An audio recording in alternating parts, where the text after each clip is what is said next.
Awalnya iseng, tapi ternyata ya menguntungkan juga gitu ya, namanya ibu-ibu ya, lihat duit, jadi kadang-kadang ikut lagi. Sorry, Cuma produknya apa Bu? produknya decorated cookies itu. Decorated cookies itu? Betul. Oke. Jadi benar-benar cookies gitu, cookies hias yang sebetulnya harga jualnya itu saat itu ya, Iya. 7 tahun lalu tuh satu cookies 20.000.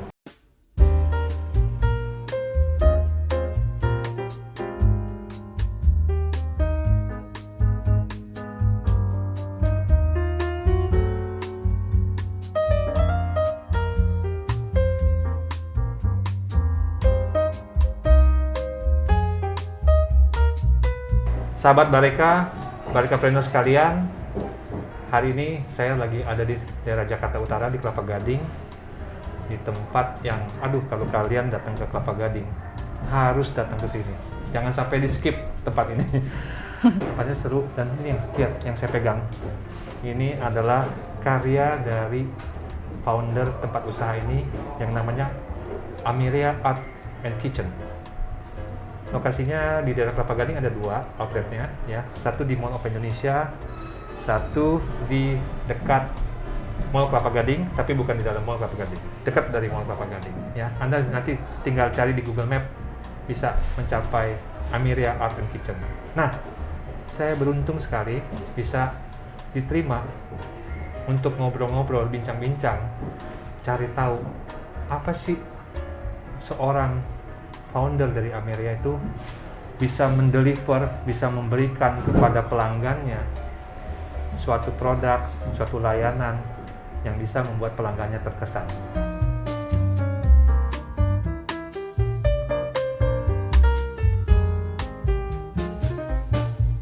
Mari kita temui Ibu Marina Rusdi, founder dari Amiria Art and Kitchen. Bu Marina, selamat pagi Bu. Ya, pagi Pak. Terima kasih ya Bu, sudah menerima Bareka. Ya, sama-sama. Untuk bisa ngobrol-ngobrol sama Ibu. Tempatnya asik banget Bu. Saya rasa Kelapa Gading itu beruntung sekali Bu, punya lokasi semacam Amiria. Makasih. Makasih Pak. Bu, di Amiria ini kan banyak sekali kreasi-kreasi dari minuman, ya, seperti yang berbasis kopi, mungkin yang berbasis teh juga. Betul. Dan juga ada yang buat teman minumnya, baik berupa makanan berat maupun makanan ringan. Ada pastry yang dihiasi dengan cantik oleh karyanya Ibu. Nah, kita mau tahu nih, dulunya Bu Marina itu bisa sampai terjun ke dunia F&B itu bagaimana latar belakangnya Bu? Bisa dijelasin? Saya nggak ada latar belakang yang berhubungan dengan F&B sebenarnya. Baik. Karena dulu sebelum buka Amiria, itu saya bekerjanya sebagai graphic designer. Kemudian setelah menikah dan punya anak, saya kan nggak kerja lagi. Jadi saya kerjanya tuh sebagai kayak kerja paruh waktu, sebagai ilustrator gitu. Ilustrator. Jadi memang nggak ada, sama sekali nggak ada background yang berhubungan dengan F&B. Oh, begitu ya Bu ya. Jadi dunianya berbeda ya Bu? Berbeda, beda alam. Beda alam. Satu alam yang desain-desain coret-coret, yang satu alam ngaduk-ngaduk adonan. Betul. Oke. Tapi akhirnya kenapa Ibu kok bisa kepikir mau terjun masuk ke dunia F&B Bu?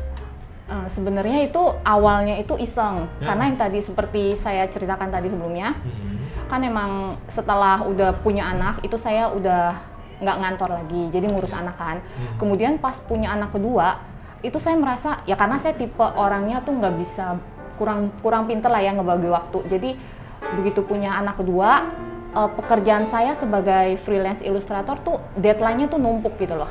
Jadi pekerjaan yang harusnya ngegambar itu kan harusnya menyenangkan gitu ya. Malah tuh jadi beban ya kan, karena deadline makin numpuk gitu. Klien juga udah mulai nanyain gitu. Akhirnya saya berhentikan semua pekerjaan saya. Jadi saya tuh benar-benar total ngurus anak. Ya namanya ibu rumah tangga ya semua sama lah ya, lebih banyak di dapur. Nah, saya di dapur, kemudian saya yang ngubek-ngubek, belajar macam-macam, yaitu belajar baking, belajar cooking yang kayak gitu. Terus kemudian ada satu momennya itu adalah pada saat anak saya ulang tahun. Jadi pada saat anak saya ulang tahun kan, Bapak tahu ya kalau ulang tahun kan anak kecil dapat goodie bag.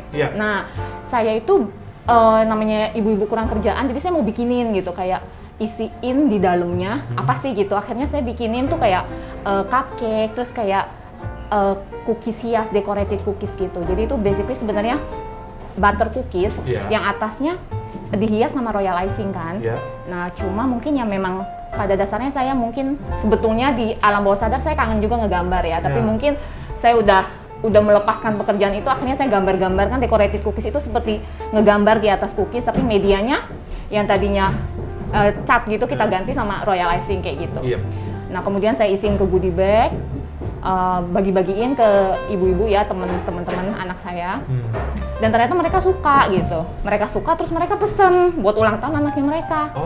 Terus dibagiin ke circle-nya mereka dong. Lingkungannya mereka lagi. Betul, di circle yang dia undang. Terus suka, nanya kontaknya. Akhirnya tuh jadi gitu, jadinya awalnya iseng tapi jadi jualan gitu. Jadi makanya ini sebetulnya peluang juga untuk ibu-ibu rumah tangga ya. Kadang-kadang kita pikir kita udah powerless atau mungkin udah kayak udahlah gitu ya. Tapi ternyata memang kalau memang ada jalannya ya kebuka aja gitu. Betul. Kemudian setelah momen pertama goodie bag itu, kemudian ada momen kedua yaitu pada sekitar 7 tahun yang lalu ya.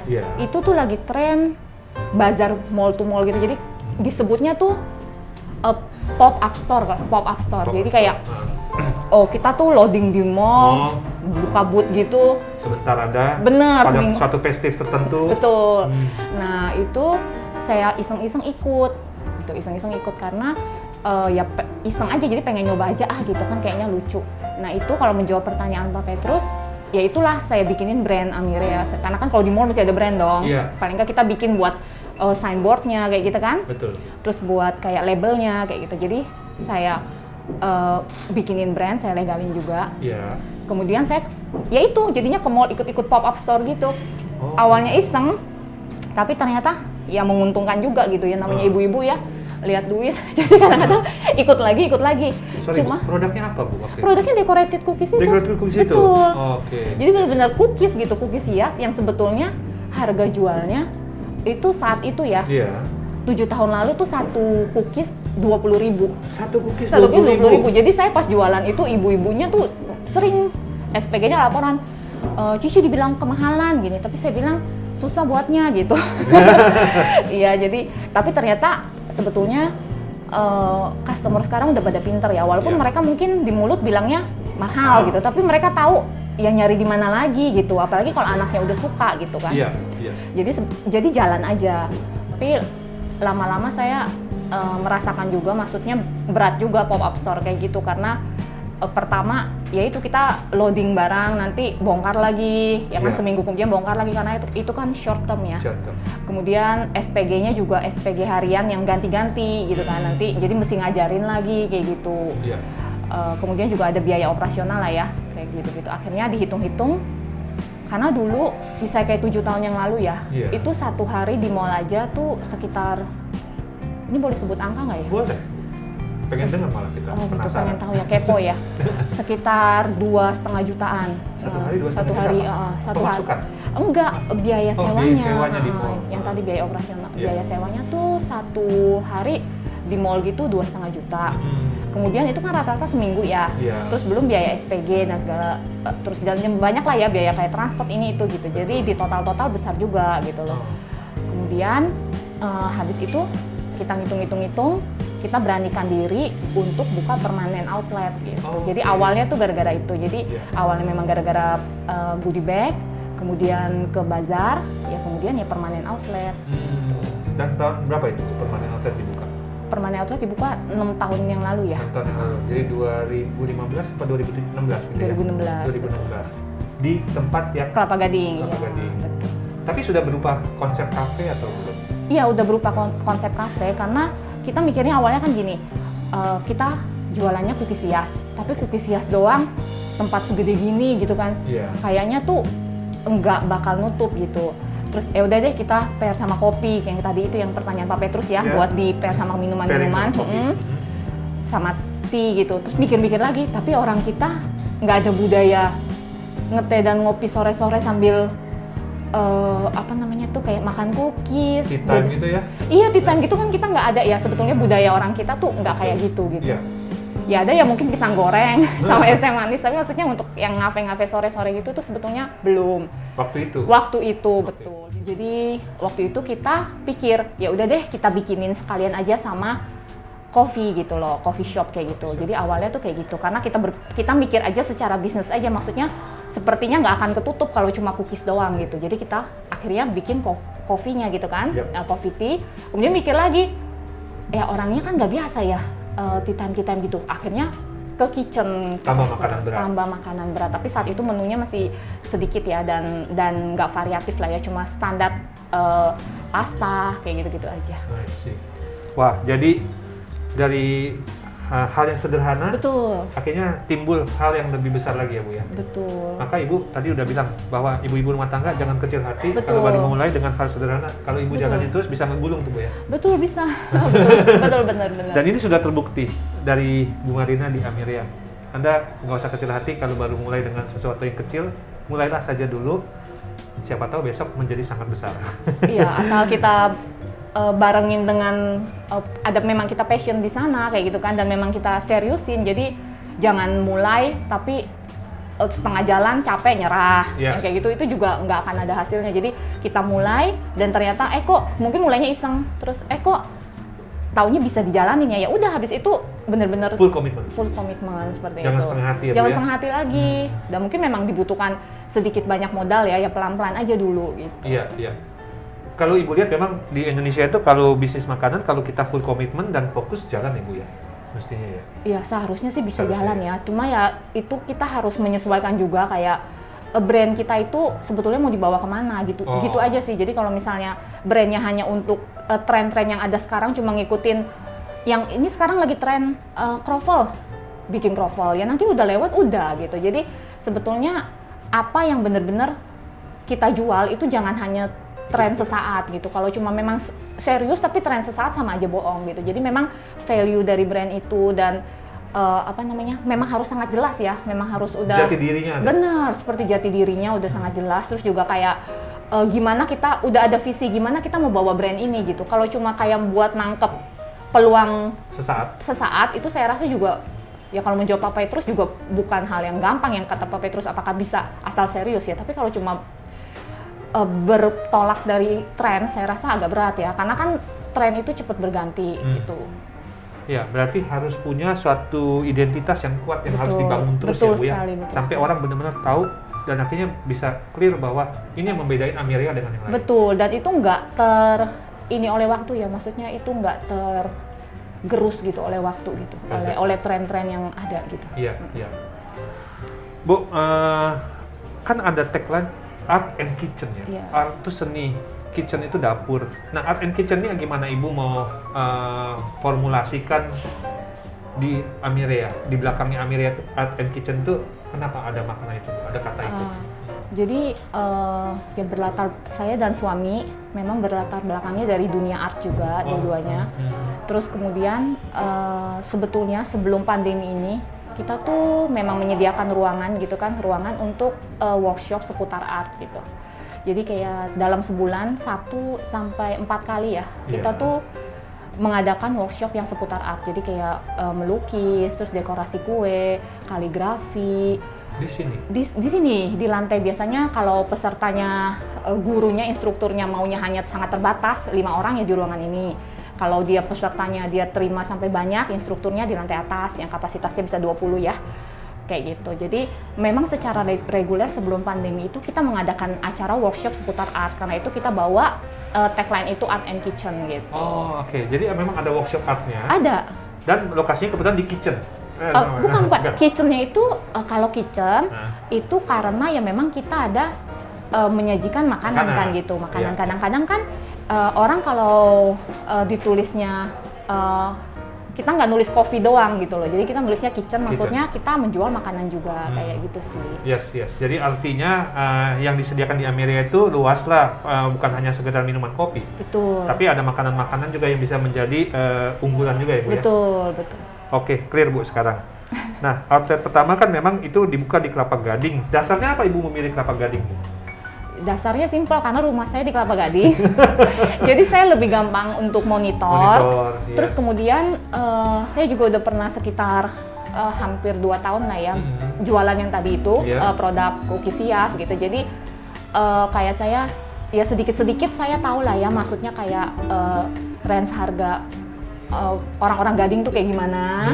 Kemudian kayak tren yang mereka suka tuh ya maksudnya kayak ramenya tuh orderan di saat kapan, terus ibu-ibu Gading tuh biasa ngumpul-ngumpulnya gimana gitu, habis ngantar anak sekolah yang kayak gitu. Jadi kayak tren-tren di neighborhood gitu ya, itu udah sedikit-sedikit lah kebaca gitu. Jadi berani untuk buka gitu, karena itu kayak kita kayak kurang lebih tahulah target kita tuh kayak gimana sih, lifestyle-nya kayak gimana sih, mau keluar duitnya. Jadi kita kayak udah tahu lah ya. Jadi di Gading tuh kayak gimana sih habit ini orangnya, keluar duit tuh maunya semana behavior ya, dari konsumen. benar, behaviornya tuh kayak gimana. Jadi berdasarkan pertimbangan itu kita bukanya di Kelapa Gading. Ya, jadi memang dalam membuka usaha kan memahami profil dari target market itu kan Betul penting sekali ya. Dan ibu udah paham karena di lingkungan neighborhoodnya ibu ya. Iya betul, kurang lebih ya, sedikit-sedikit. Ya, tapi akhirnya kan Amiria ini buka lagi di berbagai daerah lain di luar Kelapa Gading. Iya. Kalau nggak salah ada di Serpong. Iya betul. Ada di Puri. Puri Indah Mall. Ada di daerah Senayan. Iya Ibu, betul. ya? Ada. Nah itu daerah yang satu di selatan yang agak high class. Betul. Satu di daerah urban Serpong. Betul. Ya kan? Satu di daerah Jakarta Barat, ya memang itu juga daerah yang sangat kuat daya belinya, Puri itu. Betul. Ya. Dan Kelapa Gading di utara yang tadi ibu bilang punya behavior yang spesifik lagi. Itu gimana dasar-dasar pemilihan itu? Tadi sebenarnya udah dijawab juga sama Pak Petrus. Jadi karena kita mengambil celah-celah yang kita belum ada seperti itu ya tadi. Jadi ada di daerah seperti Senayan yang cukup high class, kita ngambilnya di Hang Tuah Raya ya. Jadi sebetulnya itu daerah bisnis ya, bisnis gitu. Terus kemudian di Gading Serpong itu kita ke sana karena di situ kita sengaja bangunnya tuh lebih, maksudnya kayak 2 tingkat dan bisa di reserve gitu, karena kan jadi mereka nggak usah mesti gimana susah-susah buat kalau ngadain acara atau gimana gitu. Jadi memang kita lihat celahnya yang tadi. Selain itu kita juga punya tim yang survei kayak gitu. Jadi kayak di mana lokasi yang sebenarnya untuk harga kita, untuk kayak makanan yang kita tawarkan itu masuk kayak gitu. Menunya sama semua Bu? Maksud saya apa yang ada di setiap outlet ada di outlet lainnya? Nah, untuk menu kita kurang lebih ada yang sama.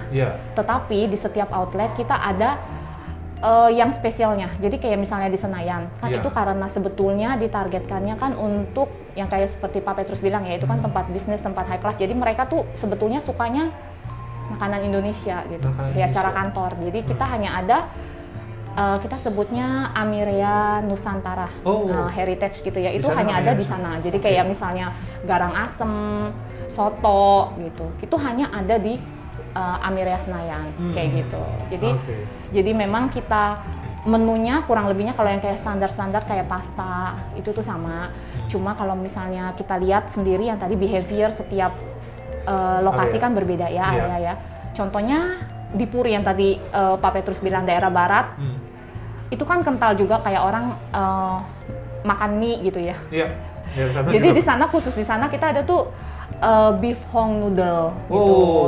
Jadi kayak ya itulah ya, lebih oriental yang kayak gitu. Karena kan kita tahu sendiri pasar di sana. Jadi kita ada menu yang memang sama, tetapi ada yang spesial untuk kayak jemput bola area yang lokasinya customer yang memang berlokasi di sana gitu. Jadi memang mereka udah sukanya kayak gitu, ya kita nggak bisa langsung penetrasi pasar terus langsung maksa gitu. Pokoknya kita ini gitu, enggak. Dan kita sesuaikan juga harganya. Jadi kayak Amiria Porterhouse itu kita adanya di Puri Indah Mall dan Amiria Senayan. Karena mereka sekali buka itu kan kita satu menunya harganya ya 1 juta ya. Jadi mereka udah biasa kalau ngafe tuh segitu harganya gitu. Jadi kita sesuaikan juga. Jadi jangan maksa gitu. Kita jangan maksa pokoknya semua outlet harus sama ya, tapi nanti buang apa namanya ya, buang barang, buang bahan baku gitu kan. Karena kan kita nggak bisa maksa loh, kayak misalnya kita yang biasa lingkungan segini keluar billing buat ngafenya sekian, kita paksa harus segini. Kan kasihan juga pas datang lihat buku menu shock sendiri. Jadi kita sesuaikan juga. Dan kita ya itu berbedanya karena kita menyesuaikan dengan seberapa besar mereka sebetulnya spend untuk tiap ngafe. Dan yang kedua kita sesuaikan dengan ya biasanya mereka makannya sukanya kayak gimana gitu. Jadi biar nggak maksa banget. Gitu. Berarti selalu ada di setiap area tergantung kondisi segmen daerah tersebut. Betul. Adaptasi ya Bu ya? Kita adaptasi lah ya, Adaptasi, betul. ya.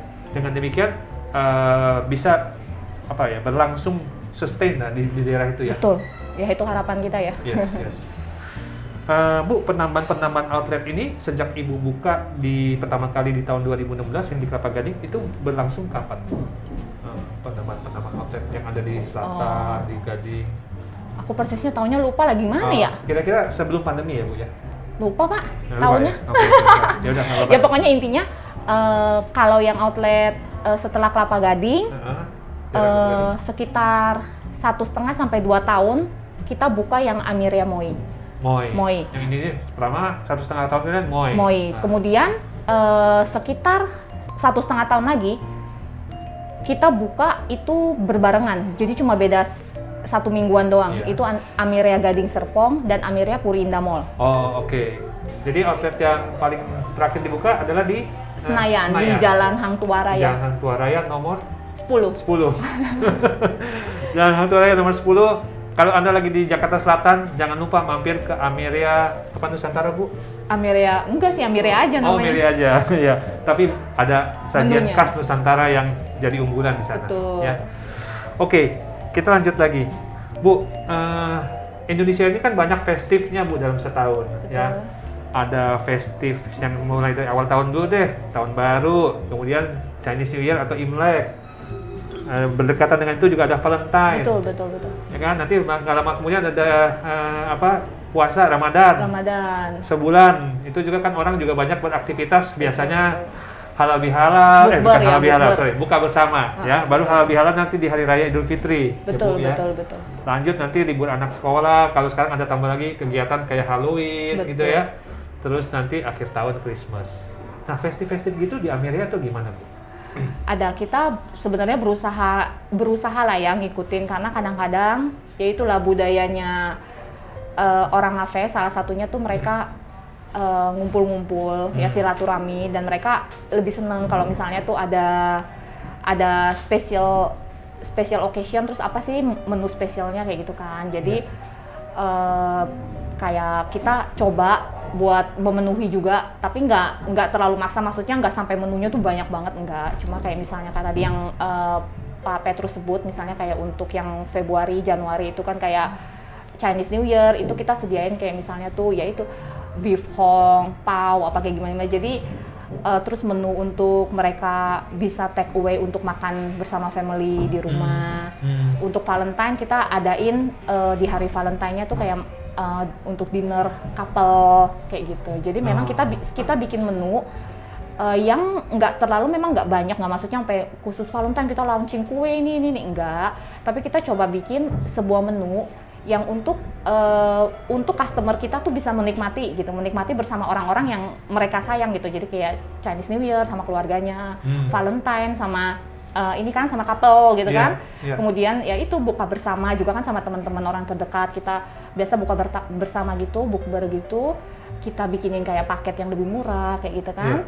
Ya terus sama juga yang terakhir tuh kayak Idul Fitri kan, kayak cookies yang kayak gitulah, biasa buat kita ngasih ke orang tersayang gitulah ya, buat relasi kayak gitu. Dan Natal juga sama lah, kalau Natal sama Idul Fitri kurang lebih sama ya. Jadi kayak untuk kita budaya kita suka ngirim-ngirim hampers hantaran ya kayak gitu. Jadi menu yang kita untuk festif spesial gitu nggak banyak dan nggak jor-joran, enggak. Cuma kita usahakan bisa memenuhi keinginan customer kita gitu. Oke. Jadi tetap lah ya, walaupun tidak terlalu jor-joran, produknya dikeluarin pada festif-festif tertentu, tapi pasti ada yang spesial pada saat itu. Iya. Buat customer yang memang mau betul, celebrate, jadinya ya. mau celebrate, jadi mereka kan merasa kayak ya kayak sweets their needs lah ya gitu, kayak gitu, kayak yang aku mau tuh, aku pengen deh makan sama ini, ya udah kita sediain ya kayak gitulah, seperti itu. Kalau art itu walaupun satu orang yang kerjain itu tidak akan bisa sama gitu art ya, maksudnya yang berhubungan kayak cookies hias, gambar ya, kita seperti ini ya Bu ya. Betul, kita gambar cookies begitu banyak ya, mungkin udah berapa ribuan gitu ya, tidak ada satupun yang mukanya sama gitu. Kan misalnya kayak princess nggak ada yang sama gitu, garis tangan orang pun berbeda karena kita itu handmade semua dan tidak punya stem, yang bukan cookies yang di stem. Bukan cetakan ya? Betul, cookies di stem terus dia ngikutin pola, enggak. Jadi benar-benar semua bikin outline sendiri, apa sendiri.